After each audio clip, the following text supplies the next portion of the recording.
This video is brought to you by Ground News. Today, the Hezbollah leader gives a much-anticipated speech. Trump's children testify in court, and Prime Minister Rishi Sunak interviews Elon Musk. From TLDR News, this is your daily briefing for Friday, the 3rd of November, 2023. On Friday at 1 p.m. UK time, Hezbollah leader Hassan Nasrallah gave a much-anticipated speech in southern Lebanon. This is the first time that Nasrallah has spoken publicly since the Hamas attacks on October the 7th. It was preceded by a series of well-publicised teaser trailers. This speech is hugely important as Hezbollah are closely allied with Hamas and are committed to the destruction of Israel. Moreover, Nasrallah's speech comes just a few days after Houthi rebels, who are allied with Iran and in control of much of Yemen, declared war on Israel and fired missiles at parts of the south. Anti-Israel sentiment has been rapidly rising across the Middle East as Israel's assault on Gaza and Israeli rhetoric has escalated. And there's already been an uptick in missiles fired between the IDF and Hezbollah in southern Lebanon. Unsurprisingly then, the big question was whether Nasrallah would declare that Hezbollah would follow suit and declare war on Israel. Nasrallah started his speech by paying his respects to those that have died fighting for Lebanon and for Hezbollah. He went on to thank the pro-Palestine protests around the world. However, when it came to declarations of war, Nasrallah decided to stay away. He did say that a big event is needed to shake Israel and its supporters in Washington and London. However, he didn't say anything more on this. So it looks that, at least in the near future, any escalation from Hezbollah doesn't look likely. There's more on the way, but be sure to subscribe and ring the bell to make the daily briefing part of your daily routine, or just search for us on your podcast app to listen along. This week has been another dramatic week for US President Donald Trump. As is well known, the former president's legal calendar is looking hectic at the moment, with him facing legal challenges from everything from fraud to election interference. This week, though, it was the fraud case that got Trump and his family in the headlines. The former president's sons, Donald Jr. and Eric, were asked by prosecutors whether they had any knowledge of financial statements relating to the Trump family business.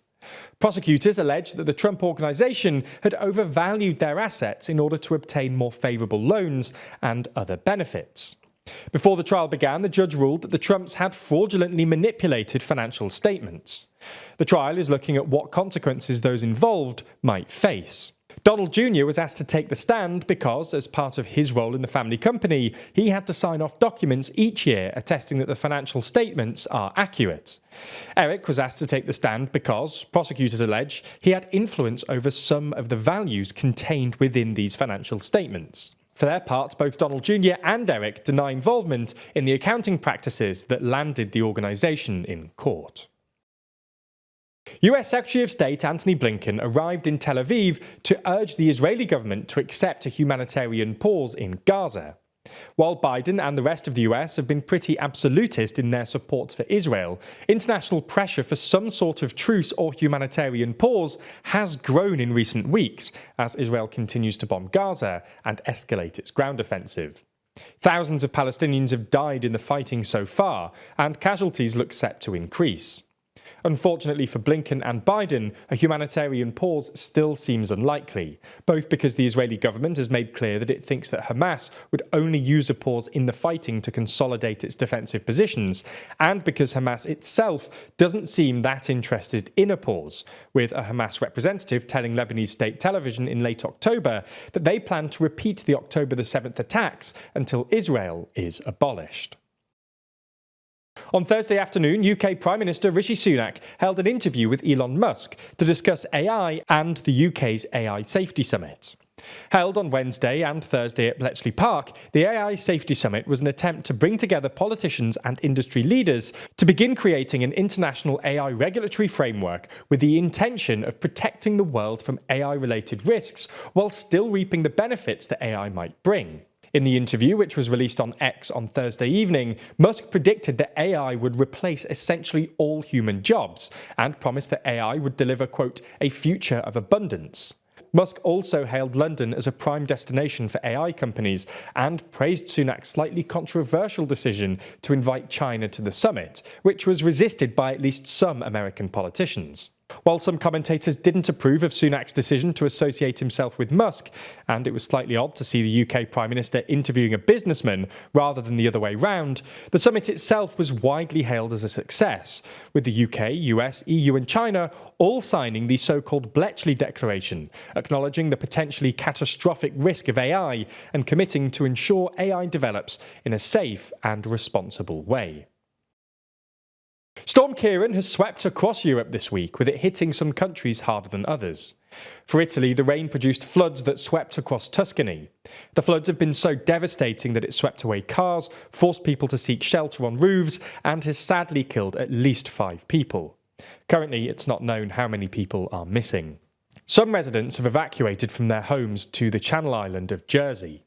The governor of Tuscany has described the current storm as unprecedented in the past 100 years.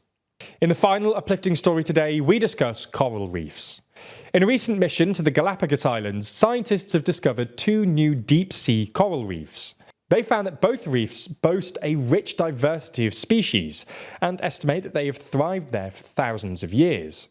Speaking about the find, Stuart Banks, a senior marine scientist at the Charles Darwin Foundation, said, "The Galapagos Marine Reserve is an area of outstanding biological significance. Finding such deep and long-lived reefs takes us important steps closer to protecting hidden dimensions of ocean diversity and understanding the role that deep habits play in maintaining our ocean's health." This is all possible thanks to our sponsor, Ground News, a website and app designed to help you take the power of the media into your own hands. Here's how it works. Every day, Ground News ingests over 50,000 articles from all over the world. They then organise these articles by story. For each and every story, you can see the number of reporting sources, where these sources lean on the political spectrum at an individual level and group level, compare the headlines of each source, and read each article all without ever leaving the app. But my favourite part has to be their new comparison feature, which highlights specific differences in left-leaning and right-leaning reporting. Ground News is such a useful tool for our current media landscape, and I think an app like this will only become more essential as the media landscape continues to evolve. Our team at TLDR likes Ground News so much that we've decided to offer 30% off the Ground News Vantage plan to all our viewers.